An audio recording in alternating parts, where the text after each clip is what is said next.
인사합시다. 반갑습니다. 내만 인사하고 합시다. 맨날 상처받는 거만 그까짓 거 뭐. 자, 1번 봅시다.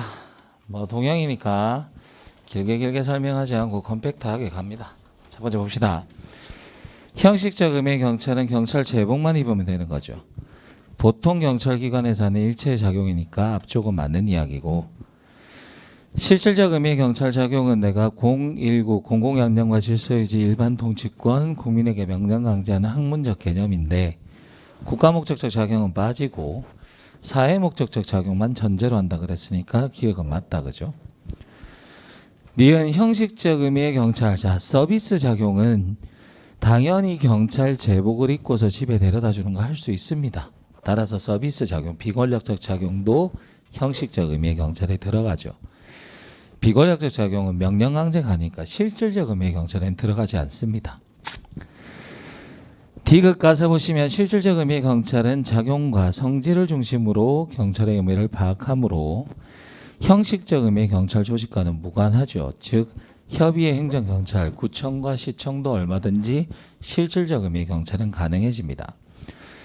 리얼 경찰이 하는 다른 행정기관, 구청이나 시청의 활동은 금방 설명한 대로 실질적 의미의 경찰은 될 수 있지만 형식적 의미의 경찰은 될 수가 없는 거죠. 경찰 제복 안 입으니까.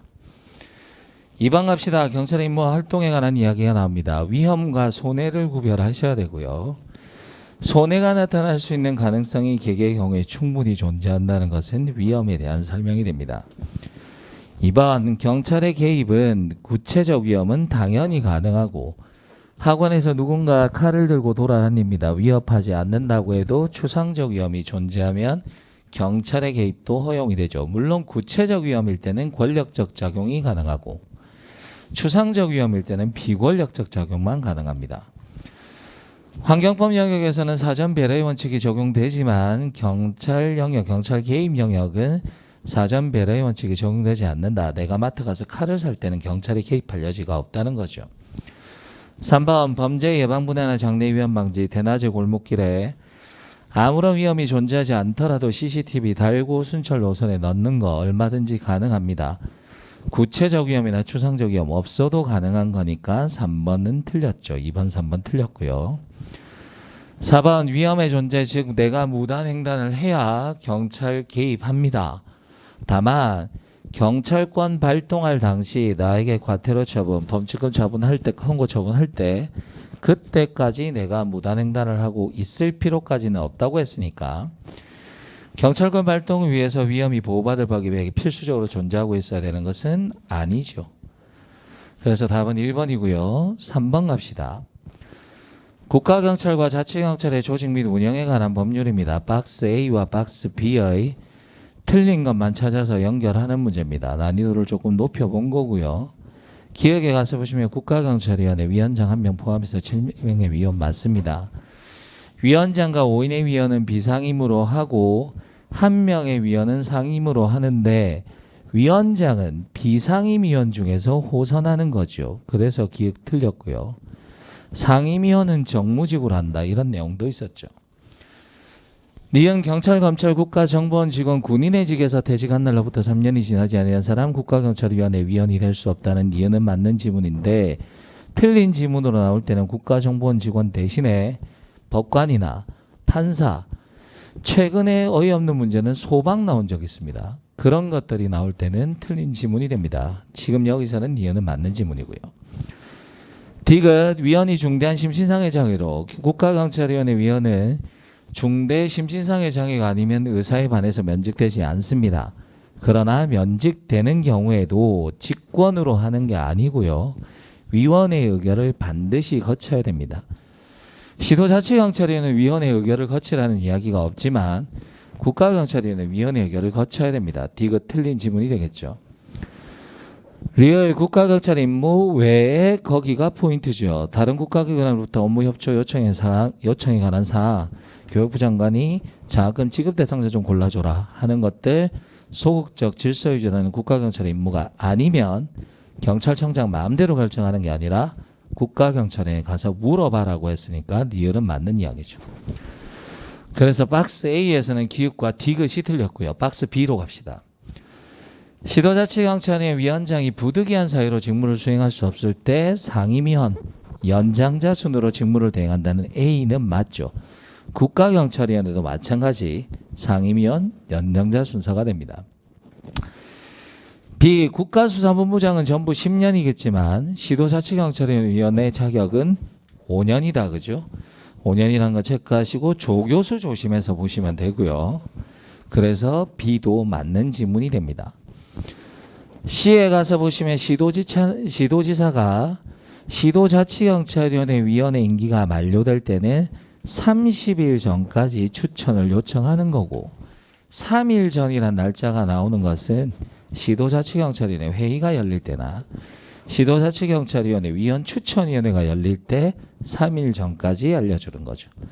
그래서 C 틀렸고요.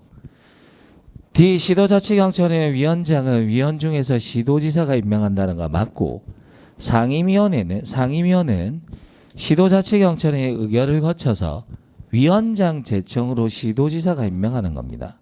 그래서 틀린 게 되죠. 과반수 이상의 찬성 이런 말은 필요 없습니다. 따라서 답은 2번이 되는 거죠. C와 D가 틀렸고요. 그래서 연결하면 2번이 됩니다. 4번 갑시다. 다음 중 위원회에 대한 설명 등장합니다. 경찰청 인권위원회 위원장과 위촉위원회 임기는 2년이 맞습니다. 위원장의 직은 연임할 수 없고요. 위촉위원은 2차례 연임할 수 있다. 18년 3차, 19년 1차 연달아서 나왔던 지문입니다. 인사혁신처에 설치된 소청심사위원회 사람 많다고 그랬고요.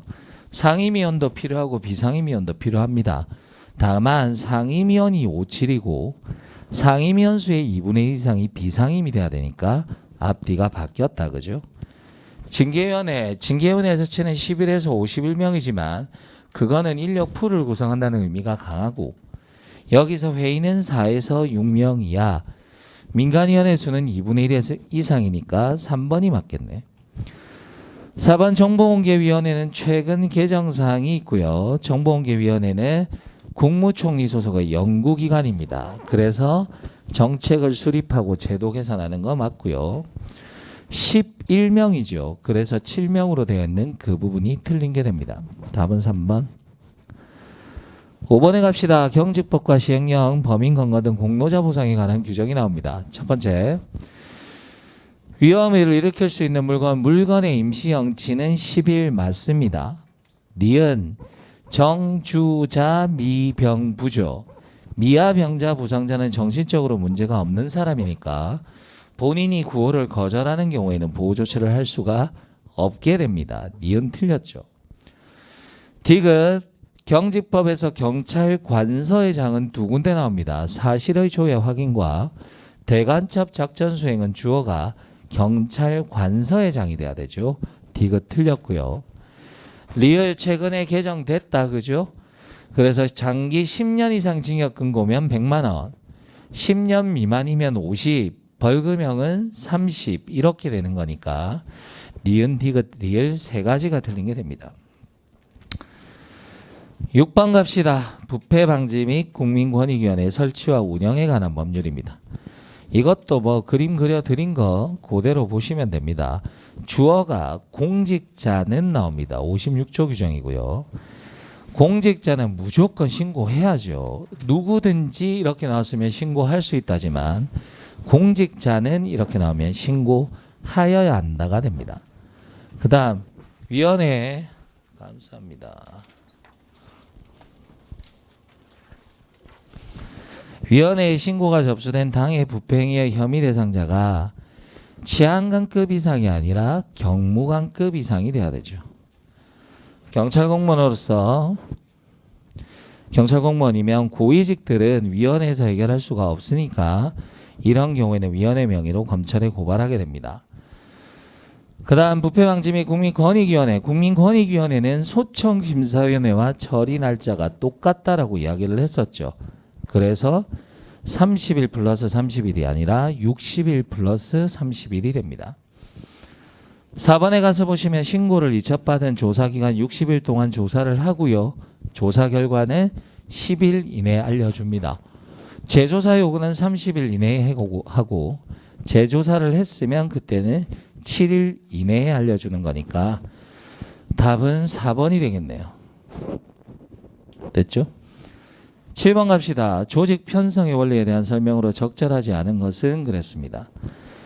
계층제는 조직의 목적 피라미드 형태로 이루어진 조직에서 위로 올라갈수록 책임은 무거워지고 난이도도 무거워집니다. 그래서 1번은 맞는 이야기고요. 통솔 범위의 원리는 한 사람의 지휘관이 직접적으로 몇 명을 지휘할 수 있는가 하는 이야기고, 통솔 범위는 계층의 수가 많아지면 좁아지고 계층의 수가 적어지면 넓어지는 거니까 반비례 관계라고 이야기하잖아요. 2번도 맞습니다. 조정과 통합의 원리는 문이라는 학자가 주장했고요. 조직의 제1원리가 됩니다. 너무 일을 많이 쪼개놨다 오히려 능률성이 저해될 가능성이 있으니까 업무 처리 과정을 통합하든지 연결하는 장치나 대화 채널의 확보가 필요하다는 이야기입니다. 명령 통일의 원리는 조직의 구성원 간의 지시나 보고를 주고받는 과정에서 지시는 한 사람만, 보고도 한 사람에게만 하는 거니까 당연히 효율성이 확보되고요. 책임과 한계도 명확하죠. 위에 사람이 지시를 잘못 내린 건지 밑에 사람이 일을 잘못 처리한 건지가 금방 드러날 수가 있다는 이야기입니다. 8번 갑시다. 경찰의 통제 유형입니다. 사전 통제와 사후 통제가 등장하죠. 행정 절차법, 입법, 예고, 행정, 예고 어떤 처분을 내리기 전에 너의 의견을 들어보겠다. 청문 절차 전부 사전적 구제책이 됩니다. 니은 사법부의 사법심사는 일이 벌어지고 난 뒤에 하는 거니까 사후고요. 국회 입법권도 미리 법을 만드니까 사전입니다. 리을의 하급기관에 대한 감독권은 일이 시작되고 난 뒤에 하는 거니까 사후 통제고요. 행정부 내의 행정심판이나 징계 책임도 일이 끝나고 난 뒤에 그 일에 대해서 평가하는 거니까 사후가 되겠죠. 국회 예산 심의권은 편성권과 같은 이야기니까 예산은 내년에 쓸 건 미리 만들어준다. 사전 통제고요. 예산 결산, 국정감사 조사 이런 것들은 일이 벌어지고 난 뒤에서 사후 통제입니다. 정보공개 청구권은 국민이 공공기관이 가지고 있는 패를 보기 위해서 미리 보여달라. 물론 이제 상황에 따라서는 일이 벌어지고 난 뒤에 정보공개 청구를 하는 경우도 있지만 일반적으로는 미리 너네가 가지고 있는 패를 보겠다는 뜻에서 정보공개 청구를 요구하는 거니까 사전 통제가 맞습니다. 답은 1번이고요. 9번에 갑시다. 경찰과 윤리에 대한 설명이 등장합니다. 1945년이면 45년에서 48년까지 미군 정식입니다. 우리 경찰의 이념적 좌표가 봉사와 질서라는 이야기는 맞지만 당연히 미군 정식이니까 영미법계의 영향을 받아야 되죠. 기억 틀렸습니다. 니은 경찰 헌장에 보시면 친의 공근깨 이렇게 나왔고요. 검소 나오면 깨끗한 경찰이 맞죠. 니은 틀렸고요. 디귿 경찰청 공무원 행동 강령 공무원은 직무의 범위를 벗어나 사적 이익을 위해서 소속기관의 명칭이나 지위를 공표 게시하는 등의 방법으로 이를 이용하거나 이용하게 하여서는 아니 된다. 당연한 이야기고 맞는 이야기입니다. 리얼 경찰 윤리 강령은 서비스의 질적 수준 보장합니다. 경찰관으로 경찰관 개인의 행위 준거가 되고요. 조직 운영의 기준도 제공한다라고 이야기했죠. 조심하셔야 됩니다. 개인의 행위 기준도 되지만 조직을 어떻게 운영할 건가 하는 것도 당연히 윤리가 기준이 될 수 있다는 이야기죠. 기억, 니은, 리을 틀렸네요. 10번 가서 봅시다. 10번이 36.3%밖에 안 됩니다. 이거 개정된 거 수업할 때 다 말씀드렸고요. 안 보셨던 분들은 개정사항 보셔야 됩니다. 이것도. 자, 감사의 종류 가서 보시면 새롭게 들어온 건 일상감사가 들어왔죠. 개정되면서 새롭게 들어온 내용입니다. 일상감사와 관련된 세부사항은 감사관이 정하는 것이 아니라 경찰청장이 정합니다. 이번 연간 감사 계획은 예전에는 1월 31일까지지만 최근 개정되면서 2월 말까지로 바뀌었으니까 2번도 틀렸고요. 3번의 감사 처분 심의는 감찰 처분 심의와 똑같다 그랬습니다. 3에서 7명이고요. 처분을 내리니까 객관성을 더 높이기 위해서 외부 전문가가 들어오게 됩니다. 3번이 맞는 이야기죠. 4번 시도경찰청장은 연간 감사 계획에 포함되지 않은 감사를 실시하고자 할 때는 15일 전까지 알려주는 거니까 4번도 틀린 게 되고 답은 3번이 됩니다. 11번 갑시다. 경찰감찰규칙 첫 번째 줄 보시면 심야는 오후 10시부터가 아니라 자정부터가 돼야 되죠. 자주 나오는 지문이고요. 감찰활동의 결과는 징계와 연결될 수 있기 때문에 징계 절차에서 징계 의결을 요구하는 사람, 소속 경찰기관 장에게 보고하는 거지 감찰부서장이 아니라고 그랬습니다. 3번의 감찰관은 민원을 접수하면 민원 접수는 2개월, 다른 기관 처리 사건은 1개월 이렇게 되는 거니까 3번도 틀렸고, 감찰관의 모든 의무위 반행이 성 관련 동 관련 필요 없습니다. 모든 의무위 반행에는 징계항정의 정한 기준보다 가중하여 징계 조치 한다 이렇게 되는 거죠. 4번이 답이고 12번 갑시다. 환경설계를 통한 범죄 예방활동 CPTD인데 CPTD 문제를 푸는 방법은 먼저 얘를 먼저 보세요. 얘가 틀렸나 안 틀렸나를 먼저 보시고 설명을 맞추세요. 대부분 얘를 가지고 장난치는 경우가 오히려 더 많기 때문에 얘를 먼저 확인하신 다음에 설명을 보는 쪽으로. 첫 번째 1번 자연적 값입니다. 얘 먼저 봅시다. 조명, 조경, 가시권의 확대를 위한 건물의 배치, 건물 동그랗게 배치해서 사각지대가 없도록 만드는 겁니다. 건축물이나 시설물의 설계 시 가시권을 최대 확보한다. 외부 침입에 대한 감시 기능을 확대한다니까 1번 맞는 이야기고요. 2번 자연적 접근 통제 얘부터 먼저 봅시다. 차단기, 방범창, 잠금장치, 통행로의 설계, 출입구의 최소화 얘 다 맞습니다. 설명 가서 보시면 일정한 지역에 접근하는 사람들을 정해진 공간으로 유도하거나 외부인의 출입을 통제한다. 설명도 맞네요. 3번 갑시다. 영역성의 강화 얘는 없고요. 거기 보시면 사적 공간에 대한 경계를 표시한다. 울타리나 펜스를 설치하는 것들 말하죠. 그러면 여기서 여기까지 우리 아파트 단지니까 특별히 더 관리하겠다 하는 이야기가 되고요. 4번 활동성의 활성화 얘부터 먼저 봅시다. 울타리 펜스의 설치가 틀렸죠. 울타리 펜스의 설치는 영역성의 강화가 됩니다. 놀이터 공원의 설치 체육시설의 접근성과 이용성을 증대한다는 건 맞고, 설명에서도 보시면 공공장소를 설치하고 거리의 눈까지는 설명이 다 맞습니다. 그러나 거기 얘가 틀려서 답은 4번이 되죠. 13번 아동학대 범죄 처벌에 관한 특례법입니다. 첫 번째 최근 개정된 법률이죠. 아동학대 범죄를 범한 사람이 아동을 살해했다. 일부러 죽인 거죠. 사형, 무기 7년 이상입니다. 사망에 이르게 했을 때가 무기 또는 5년 이상이 됩니다. 기억 틀렸고요. 니은 사법경찰관리 또는 아동학대 전담 공무원이 현장에서 응급 조치를 합니다. 예전에는 피해 아동의 의사를 존중한다 이렇게 나와 있었지만 이제는 아동의 의사 존중보다는 피해 아동의 이익을 최우선적으로 고려하는 거고, 되도록이면 아동의 의사는 존중해 주는 게 맞으니까 이유는 맞습니다. 이거 응급조치기간은 원칙적으로 72시간입니다. 응급조치 후에 검사가 임시조치를 청구하는 시간도 72시간이고 판사가 결정하는 시간은 24시간이죠. 일단 리을은 맞아요. 그래서 응급조치는 판사가 결정을 내릴 때까지는 연장될 수 있는데 올해 1월 24일 날 개정돼서 들어왔던 법이 공휴일이나 토요일이 끼면 48시간의 범위에서 연장할 수 있다니까 디귿이 틀린 게 되죠. 따라서 기읍과 디귿 두 개 틀린 게 됩니다. 14번 갑시다. 다음 AD의 빈칸에 들어갈 숫자의 조합.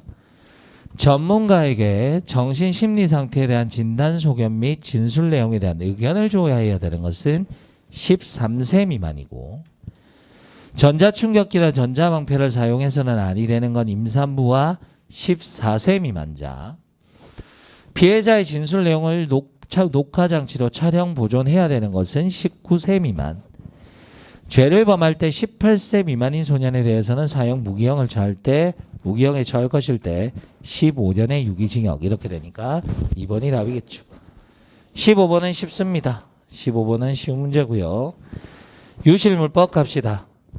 타인이 유실하면서 물건을 습득한 자가 습득일로부터 7일 이내에 신고하는 거죠. 경찰서장은 보관한 물건이 멸실되거나 훼손될 우려가 있을 때는 또는 보관에 과다한 비용이나 불편이 수반될 때 대통령령으로 정하는 방법으로 이를 매각할 수 있다는 맞죠. 그런데 뭐가 들어오면 틀린 질문이 되냐면 경제적 가치가 하락할 때 이렇게 나오면 틀립니다. 아주 자주 나오는 질문이고요. 경제적 가치가 하락할 때가 나오면 틀린 질문이 됩니다. 니은은 맞는 질문이고요. 디귿 당구장 안에서 내가 물건을 하나 줍습니다. 내가 습득자라고 해도 거기에 점유자인 당구장 주인과 반반 나누라고 그랬고요. 착오로 점유한 물건은 내가 남의 물건을 모르고 가져온 거니까 순수한 유실물이라고 볼 수가 없죠. 그래서 보상금은 청구할 수가 없다가 맞는 거죠. 16번 며칠 전에 개정된 사항입니다. 어제 새벽에 어제 밤에 도착해서 숙소에서 급하게 하다 보니까 보기를 잘못 적었어요. 왜냐면 여기 원래 미음이 있는 지문이었는데 법 개정 때문에 미음을 날려버리는 바람에 그래서 조금 이상하게 됐습니다. 자, 16번 가서 보세요. 16번 처음에 보시면 사람들을 대피시키는 과정에는 경찰청장 안 들어온다 그랬죠. 경찰 안 나타납니다. 여기는 시장, 군수, 구청장, 지역통제단장이 들어와야 되죠. 그래서 1번 기억 틀렸어요. 니은 봅시다. 설명해 줄게요. 거기 보시면 치안상황관리관이 있습니다.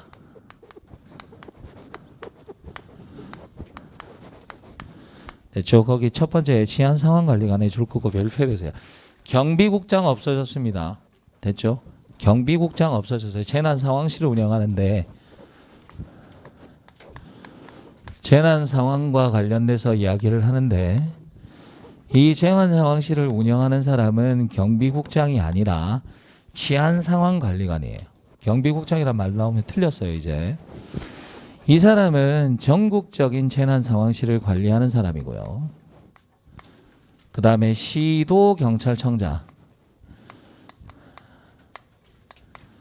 시도경찰청장은 자기 지방의 재난상황실을 설치 운영할 수 있다. 이렇게 되는 거예요. 그 다음 또 하나 바뀐 게 뭐냐면 우리가 재난상황 관리를 할 때 4단계로 나눕니다. 관주, 경심이죠. 관심단계, 주의단계, 경계단계, 심각단계인데 잘 들으세요. 요 단계는 그대로 있어요. 관심단계, 주의단계, 경계단계, 심각단계는 그대로 있다고요. 그런데 책이든 어디든 설명 보면 관심단계 옆에 설명 붙죠. 재난으로 발전할 가능성이 작다. 일정 수준의 경향이 나타난다. 농후하다. 발생하였거나 발생이 확실시 되는 상태. 그 설명 없어졌다고요. 싹 다. 외우고 있는 거 이제 버려도 됩니다. 그럼 여러분들 머릿속에 뭐만 있냐면 관주, 경심 요 4단계로 간다는 것만 알고 있으면 된다고. 양이 줄었어요 지금. 그 다음 또 하나. 요렇게 나머지 설명은 똑같아요. 나머지 설명은 똑같고요. 이 전체에 대해서는 뭐라고 되어 있냐면 거기 2번 지문에 보세요.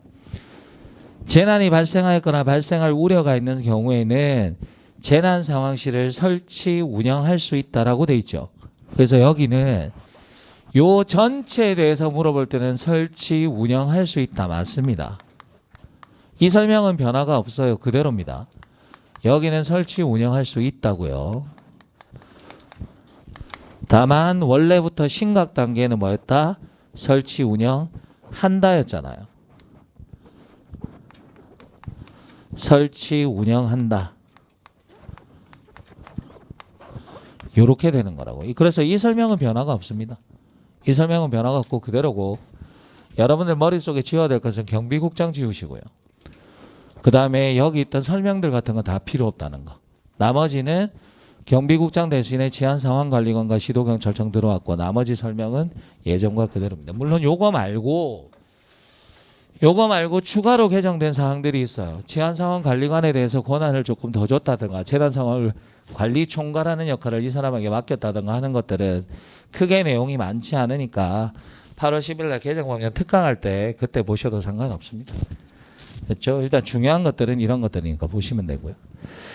그 다음에 디귿에 가서 보시면 대통령령으로 정하는 재난 등의 대응 복구 일환과 송갈 조정하기 위해서 국무총리 소속하에 두는 게 아니라 중앙재난안전대책본부는 행안부에 두는 거죠. 그래서 틀린 게 되고 리을도 개정된 법률이다. 그죠? 안전취약계층은 어린이, 노인, 장애인 여기까지만 기술되어 있는 것은 개정 전 지문이고요. 지금은 저소득층 들어와야 됩니다. 저소득층 등 신체적, 사회적, 경제적 요인으로 인하여 재난에 취약한 사람 이렇게 돼야죠.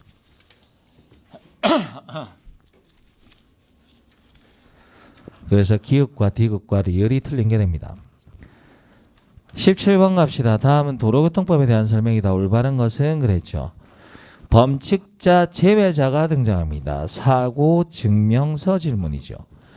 범칙 행위를 하고 사고를 일으키거나 증명서 주지 않거나 질문에 대답하지 않는 사람들은 범칙자 제외자니까 1번이 틀렸죠.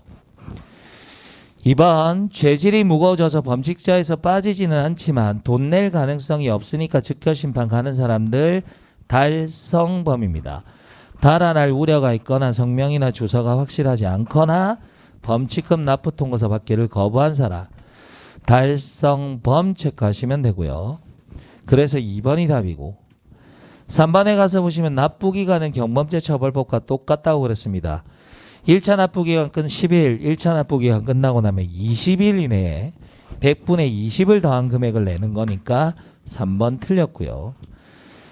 4번 면허가 취소되어 벌금 이하의 형이 확정되거나 선고유예 판결이 확정된 경우 기소유예, 소년법에 따른 보호처분의 결정이 있는 경우에는 면허 발급 제한 기간 내라도 운전면허를 받을 수 있다 되니까 틀린 게 되겠죠.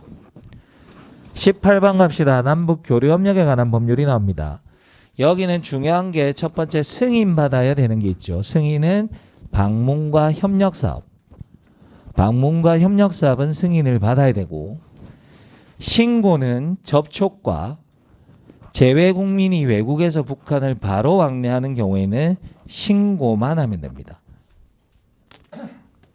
그래서 기억에 가서 보시면 접촉이잖아요. 신고만 하면 됩니다.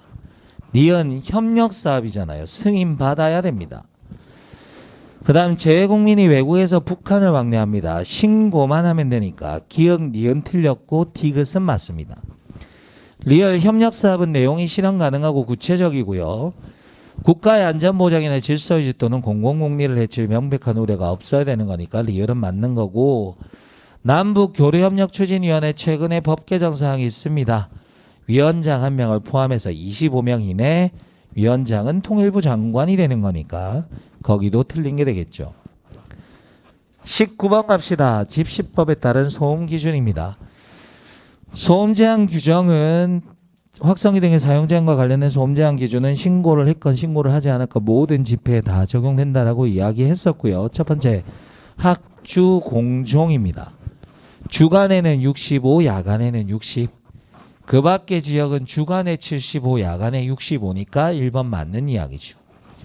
2번 소음 측정 장소 내가 살고 있는 것으로부터 1에서 3.5m 땅의 진동을 피하기 위해서 1.2에서 1.5m인데 부속 건물들은 제외된다라고 이야기를 했으니까 2번이 틀렸고요. 3번 측정 소음도가 배경도보다 10dB 이상 크면 그 자체가 집회 시위 때문에 발생한 소음이 맞습니다. 배경소음 보정할 필요 없죠. 3.0에서 9.9dB 차이면 배경소음 보정, 3.0dB 미만이면 다시 측정. 그래도 3.0dB 미만이면 집회나 시위에 영향으로 보지 않습니다. 최고 소음도는 가서 보시면 1시간에 3회 이상 위반했을 때니까 답은 2번이 되겠죠. 20번 갑시다. 첫 번째 외국인에 대한 설명입니다. 출생이나 그 밖의 국적법에 따라 대한민국 국적과 외국 국적을 함께 가지게 된 자, 복수국적자죠. 대한민국 법령 적용에서는 대한민국 국민으로만 봅니다. 외국인의 특권을 주장할 수가 없다는 이야기고요. 대한민국 국적을 취득한 외국인입니다. 우리나라 사람이 복수국적자가 되면 무조건 내가 숫자 2만 생각하면 된다 그랬죠.